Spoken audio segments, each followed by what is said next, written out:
Swiggity swooty, let's get that booty. Hello everyone, welcome back to another week of the Slim Cognito podcast, aka the Slim Cogcast, and it is I, Slim. There's been a lot of news this week, and we've also gotten a lot of things done. We have still been slacking up on the anime reviews as well because there's been some things popping up, some new things, and a lot to keep up with. First and foremost, a lot of stuff about Nintendo and a lot of their leaks that's been getting around on the internet. There's like a huge amount of developer source code, and artifacts and or assets that have been leaked on past games that have been released. Things like Super Nintendo titles, first party games from up to the 64 as of right now have been data mined. Some have been recompiled and then put into emulators or ports of emulated games. So as it stands right now, we have everything that was available to our knowledge from the NES era into the N64, and hopefully I'm going to keep up with it so I can keep you guys updated on it. But there's more detail that goes into it because everybody's going crazy right now thinking that this is like, the greatest, biggest, leak of information and or development information thus far. But there's more to it than that, and it's probably not as big as you would think. But we'll get into that when we get around to the news, and we got a few articles on the docket. Like I said, there's been a lot of things going on, but it's been mostly mostly noise because as far as the quality of news happening, there's not much of it. Everything else is just small things. The one biggest thing of note is the Xbox showcase that we had this week, which was Microsoft giving us a little peek into what they have planned and coming up for the Xbox Series X and the next generation of consoles, and any of the future titles that they may have first party or third party coming to the console. But let's not forget that Phil Spencer said he wanted to do away with exclusivity of the console, which for those who may have read into it wrong, he doesn't exactly mean exclusives for the Xbox will no longer be a thing. But what he means is they're going to try to bridge the gap between Xbox and PC, which is ingenious. And the reason I say it's truly genius is because when it comes to Microsoft, they have the biggest angle in terms of gaming between Windows OS and the Xbox. It would only make sense to bridge this gap because the only thing setting those two things apart are hardware. Now, the biggest thing that's going to be an issue hardware wise is the overall build for the Xbox Series X is somewhat unique in the way that they have their SSD and their GPU and CPU technologies that they've integrated.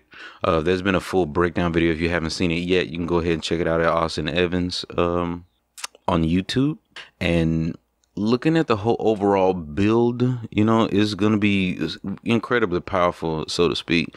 Just to the entire design philosophy is to lower the amount of, let's say, transfer speed and communication between pieces of hardware. Therefore, it's going to be almost seamless and within seconds of information being transferred via SSD to RAM and back, being processed through the CPU and back. So it's a lot of that type of technology going in, which is actually pretty good. I do like the direction that the console hardware design philosophies are going for, because rather than trying to push more screen real estate, bigger resolutions and whatnot, there's actually a focus on better performance for once. Better performance and better multitasking. Because if those who don't remember, go back and boot up your PlayStation 3. The operating system is horribly slow. It's incredibly slow when you're in game. It's even worse. PS4's OS is a huge leap in terms of responsiveness, but man, it is not there. It is not all the way there. If you've only played on your PS4s and your Xbox Ones, cool, you wouldn't exactly be able to compare. But if you ever build a PC, you'd see the difference, and it's a huge gap. And in order, that's gonna have to be the main angle they'll have to go for when designing these consoles in order to keep up with or have as much lifespan or longevity performance wise if you compare console to PC. And that's going to have to be their operation and sleek presentation is going to have to be number one. And that's the main reason why the Nintendo Wii itself, I guess, is somewhat held back. But not only do they always manufacture their consoles to be for profit, so they use outdated hardware, but also because they want to make sure that they don't go so experimental and so cutting edge that they can't, I won't say perfect it, but at least give it a great polish in the user experience, because say what you will, but from the GameCube to the Wii and even the Wii U, there's been less OS issues in my use and a much better and cleaner experience with using the OS on the Nintendo systems than I have had with either Xbox or PlayStation. There's always some type of foibles, issues, etc. But they're kind of the playing field is kind of even right now with the Switch. So I've heard. I haven't been able to experience it firsthand, but so I've been told that the playing field is kind of even when it comes to that, because as greater hardware fidelity and capabilities and better processing power, of course there's going to have to be some changes in code and design for this hardware that's changing for half a year at a time. It's just huge leaps and bounds every single time. So let's hope that something good comes of it, and let's not waste any more. This has been a very in-depth intro of trying to keep my head on straight and keep the flow going and stay back in with the mojo, be in the zone.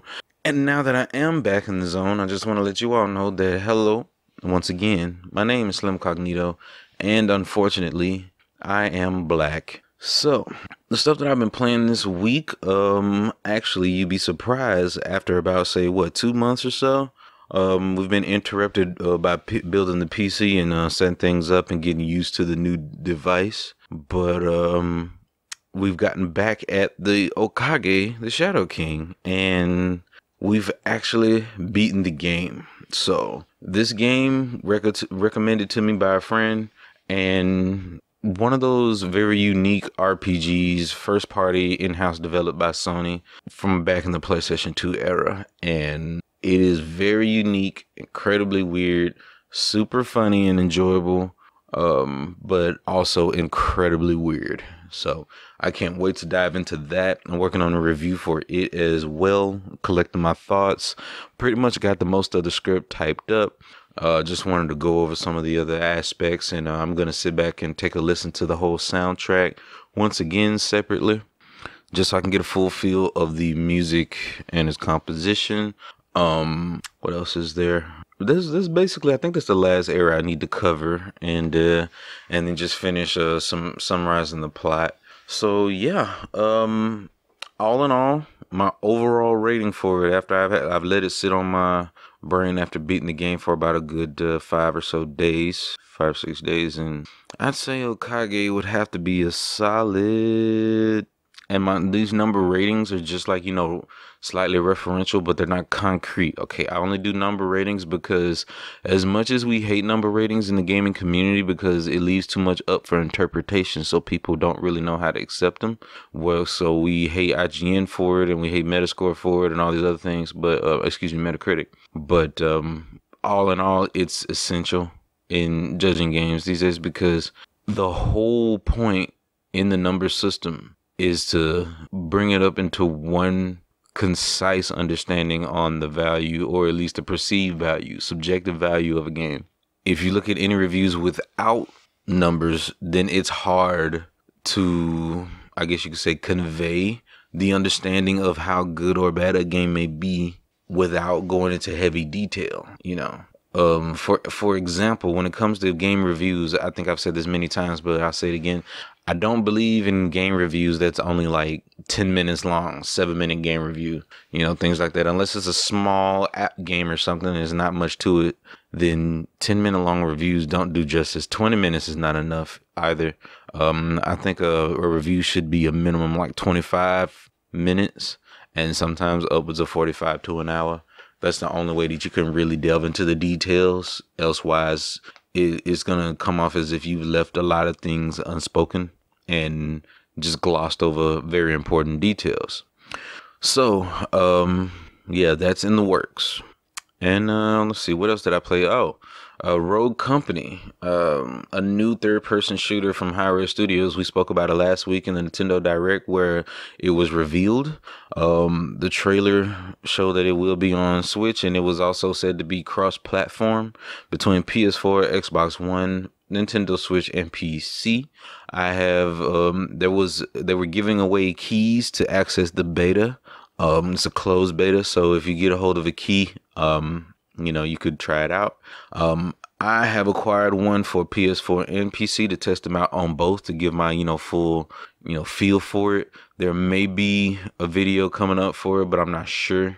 But all in all, as far as third-person shooters go, I do somewhat consider myself to be pretty avid in their gameplay. Hundreds of hours logged into third-person shooters outside of the Xbox, surprisingly. So yeah, I've played the Gears series, but not past 3, and it wasn't that amazing. But as far as Uncharted multiplayer goes, that's the height of third-person shooter gameplay, in my opinion.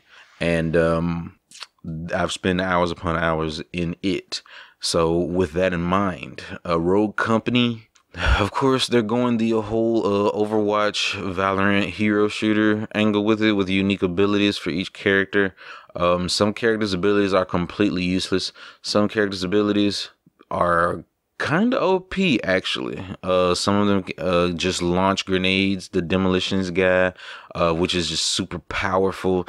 You got one who, let's see, puts down an explosive dart, which is basically like a even stronger claymore, or whatever that dart from Call of Duty, and it can be super powerful as well. The biggest issue I have right now with Rogue Company, as far as its character's abilities, I don't know of any yet, but all of these abilities, when you make a hero shooter, you have to make a character who can equally counter the abilities of another character. For example, if these people can put down mines, proximity mines or whatnot, you need a character that's able to scan for these explosive devices, or at least a character that can tank them without much issue, rather than an instant kill while just defending, or just running up and pushing up on a corner or whatnot. Because the reason why is because this game is fast paced. Okay, Rogue Company is not like Valorant, where you could just take your time, peak angles, and slicing the pie or the pizza, however you want, call it. But you can't really just be slow and methodical with this. It's very fast paced, and because of that, in order to keep up or be on the offensive or defensive, you have to be quick on your feet and fast decision making. In turn, is easily abusable to bait someone into an ability that can insta kill or just screw off a whole team with a well-placed grenade ability, things like that. So these are the things that you have to consider, and especially considering they get this ability free each round, then something has to be done for it. Now, the meta hasn't been completely realized yet because the game is in beta, so who knows? Maybe there's some special way to use that tank guy who builds the shield. So who knows? He builds like the freaking the portable cover and sets it up, but he still kind of sucks because he's kind of tied to a shotgun. I think his secondary rifle is somewhat of an auto fire or a burst fire, but I'm not really a fan. So yeah, but those abilities seem super, super strong, and it just makes me long to play Overwatch. The more I play it, it just makes me want to go to Overwatch because it's the most balanced. It's been put the most care into it since its release, since it's been so attentive with its updates. Despite the hype, don't listen to anyone else. Okay, the game is very, very balanced. And that was every single decision that Overwatch updates has ever made was the intention of balance. Because when a game is that huge, you can't solely base the balance around the stats and numbers, but also you have to balance around the community, what characters they often frequently use, which characters they often leave behind and never pick. They have to balance it around that, because each character was made to be an equal fighter in the whole meta in terms of balancing and countering. So if no one's using Sombra at all, then that means she needs to be made more viable. So now we have Baptiste, and he's very powerful, but if there's a good Sombra around, he's useless. And that's the whole gist of it. Now, I won't say useless, but he gets pretty gimped. She counters him pretty hard, as well as plenty of other characters. So that's the whole point of balance and the school behind it. And Rogue just needs a little more balance. But I see it looking pretty, they came together with it pretty well. The art style's not bad, considering that they had to use this same build, so to speak, but several revisions of it from the Switch all the way up to PC capabilities. So good on the low spec design, and it ain't too bad. I might even stream some, so be on the lookout for that. Another game that I've been playing this week, what have I been playing? Let's see.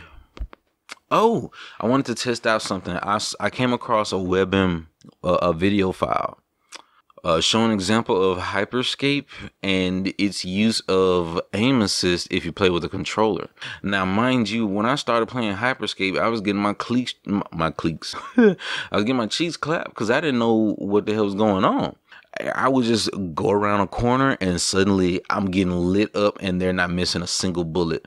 I go around a corner, suddenly they're just not missing as I'm running and sliding and using abilities, and it just won't miss. And I'm like, why? What's going on? Nobody is this good. There's no way that these guys are this godly.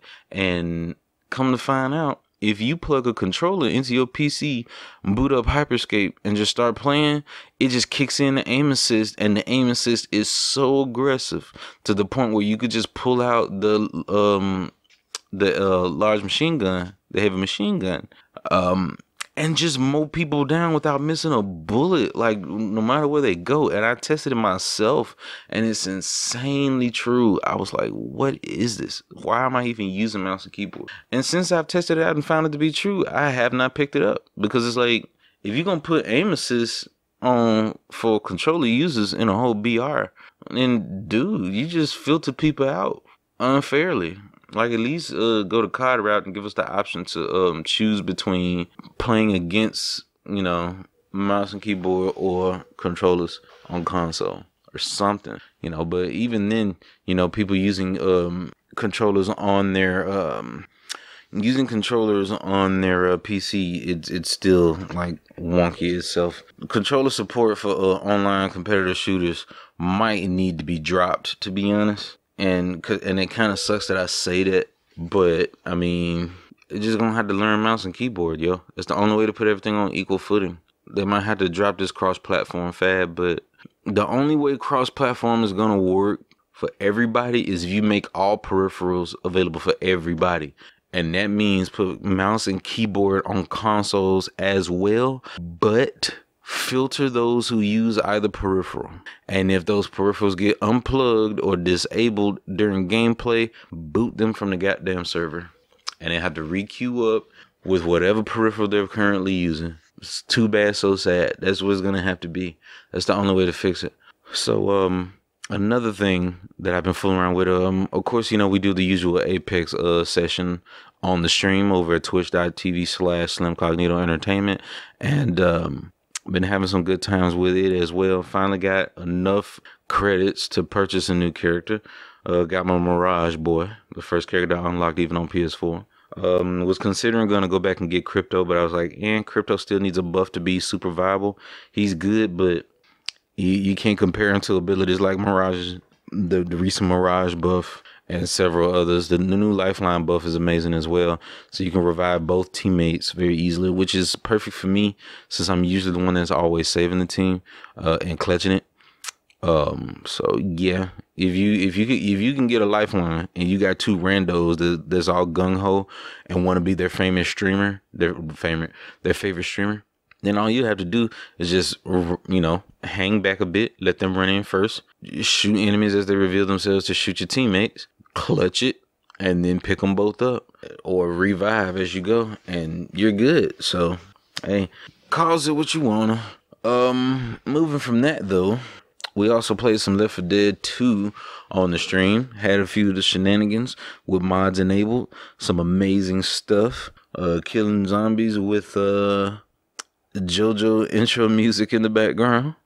Stuff like that. This is super good, and I highly urge you guys to stop by on the stream and catch that when it's dropped. If you want to catch the stream, go ahead and follow me on Twitter at Slim Cognito Mode, and I always will post the stream once it is up and we're preparing to go, and you can join in us. We did that last night, actually, and it was an amazing session. It was so good that we went for 8 hours straight.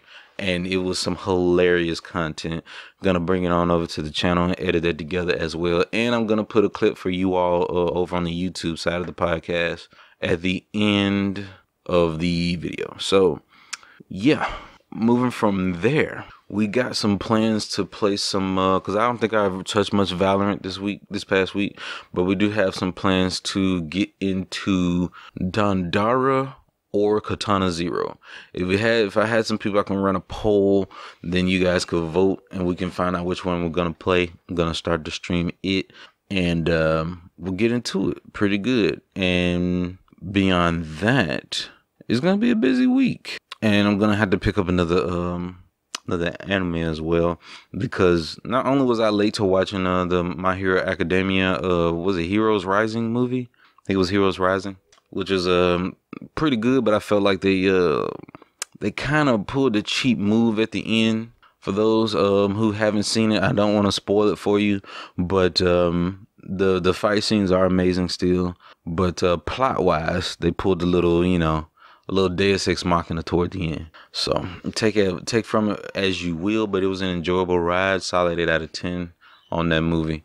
Now, we're going to jump right on into the news for the week, because like I said, we don't have a lot of articles. There hasn't been a lot of substance in the news that's been reported lately, but there has been news nonetheless, so we'll just jump right on in. We're going to skip one of the articles that I have included because we've already mentioned Rogue Company.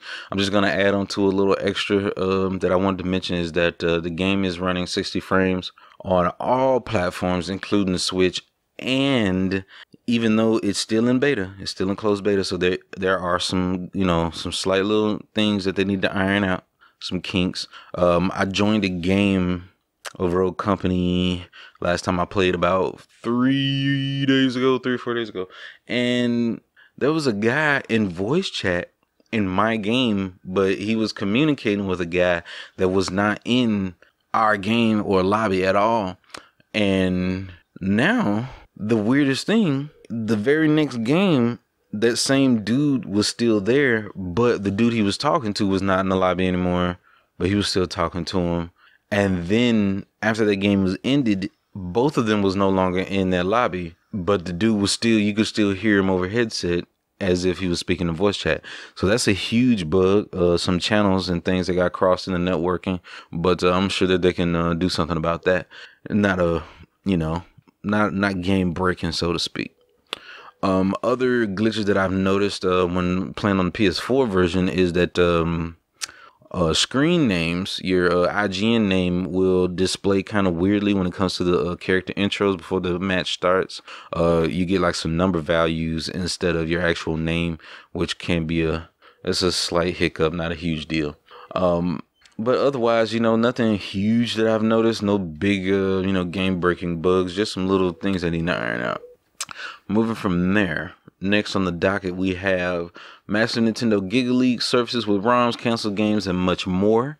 Article over here on Switcher.gg, written by Jonathan Zara. I think that's how you say that. Yeah, Jonathan Zara or Zara.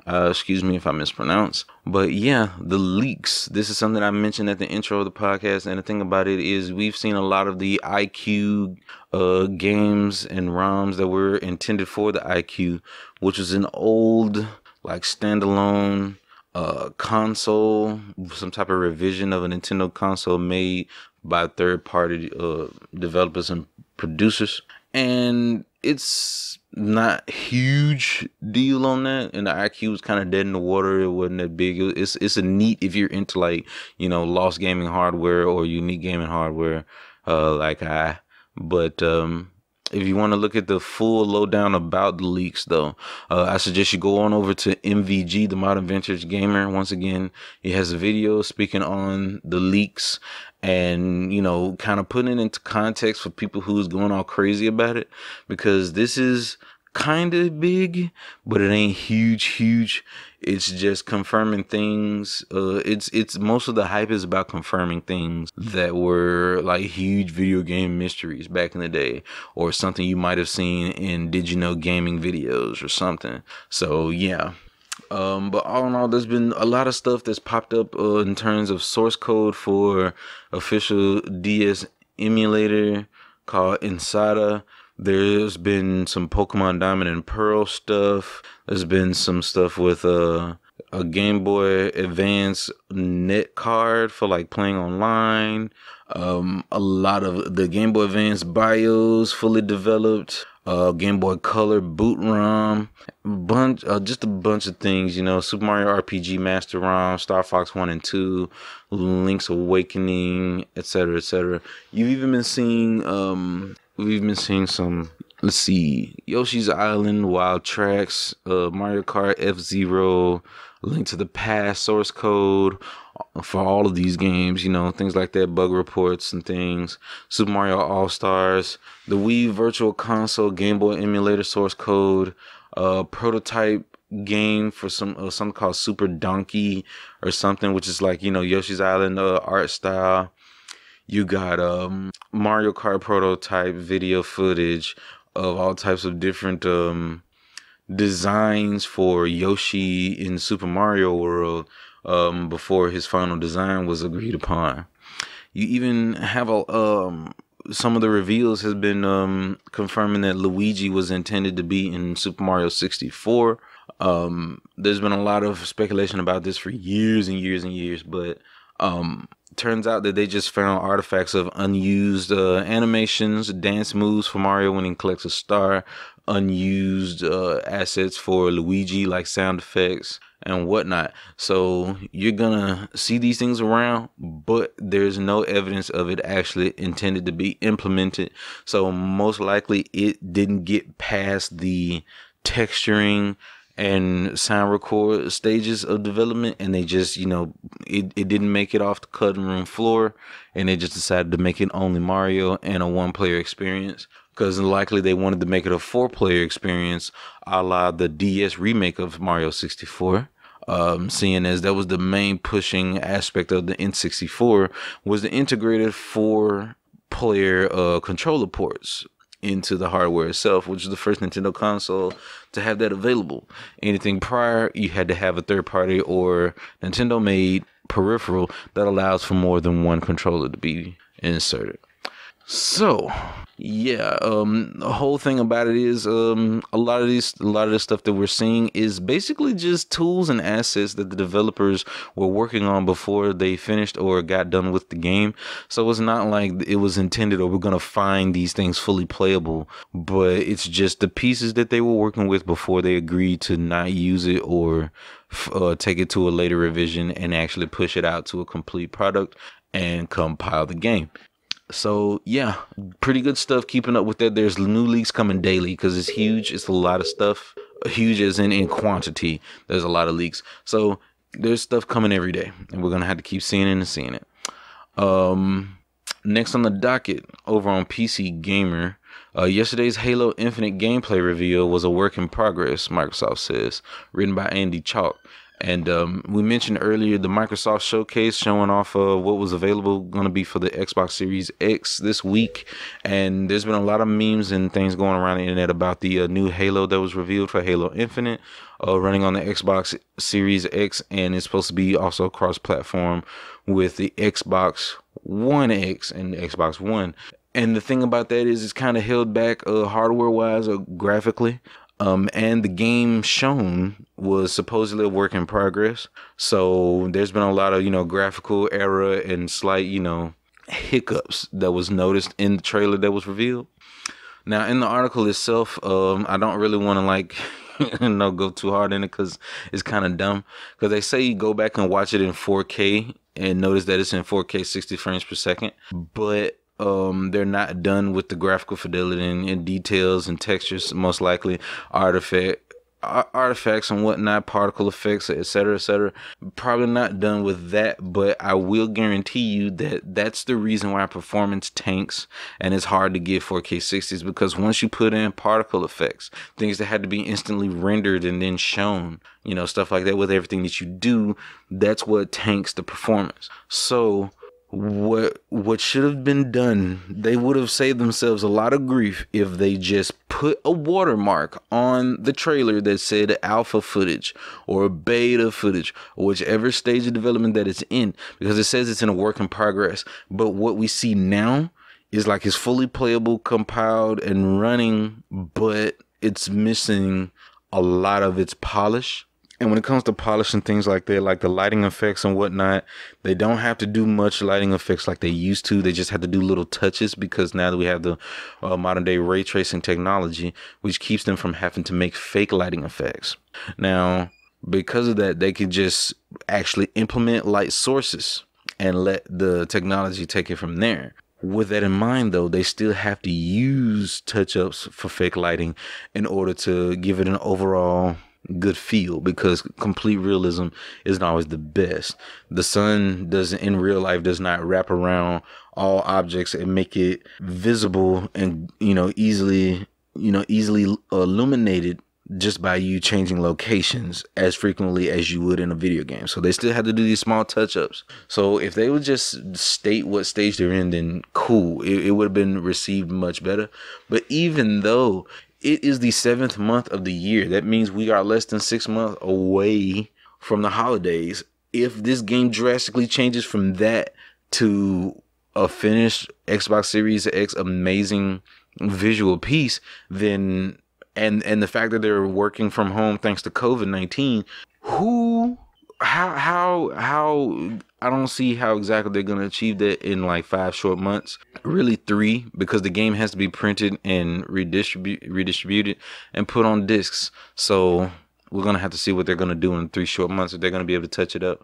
Or this is a build that was able to be shown and they had this ready for several months and they're further along in development than it actually, that we actually seen so far. So who knows?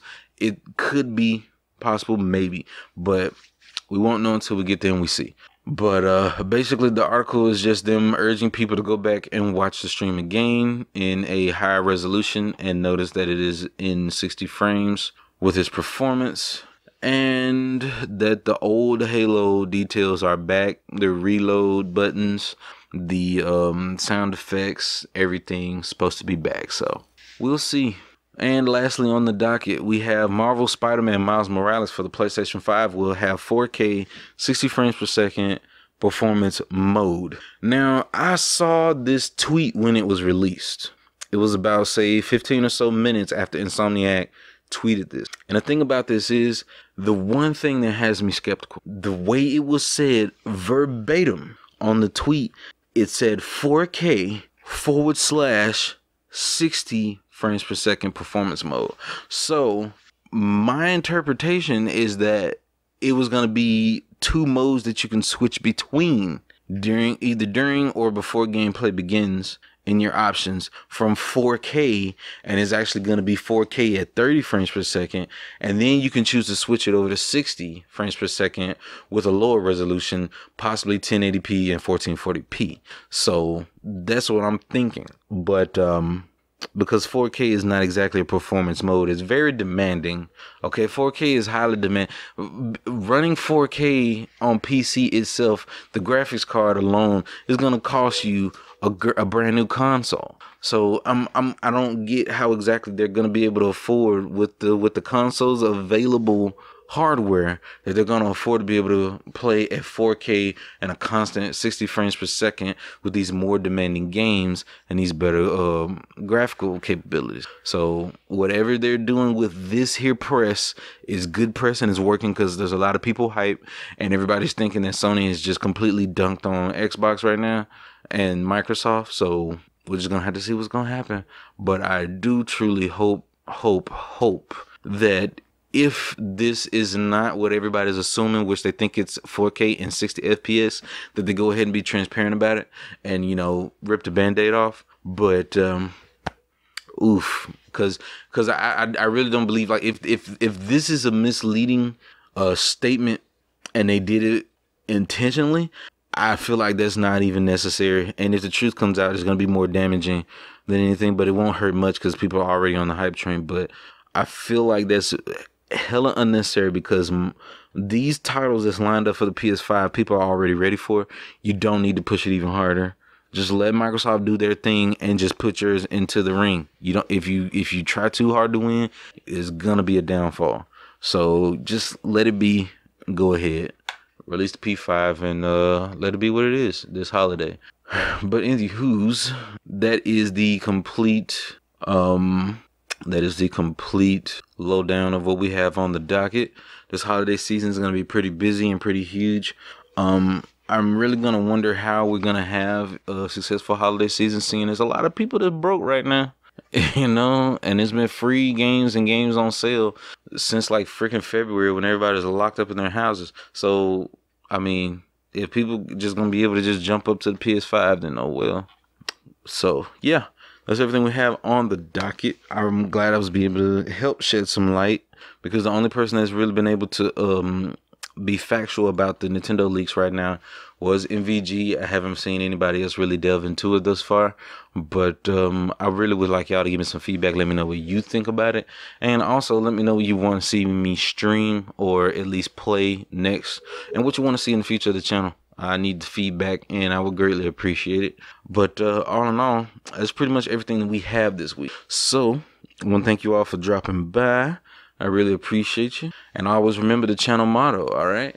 Intentions are the most important. Actions ain't nothing but loud, and words don't mean a damn thing. Take care of yourselves. I love y'all. Peace.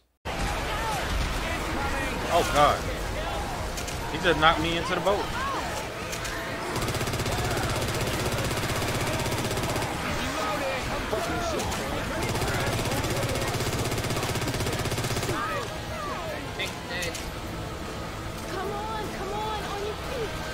Okay, well, as I just altered my RIO. Shut up. You're getting out of here. I got you. Oh, shit. Let's go. Let's go. Let's go. Let's go. Let's go. Oh, God. Oh. Did I make a mistake? Okay. Oh, God, I made a mistake. What the fuck? Yeah, you're gone. Bye. He's gone, dude.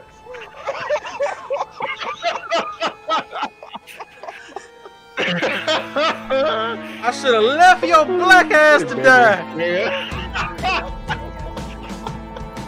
He could do it again, bud.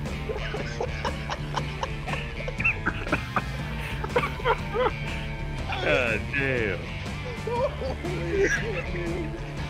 Awesome back, bro. KO.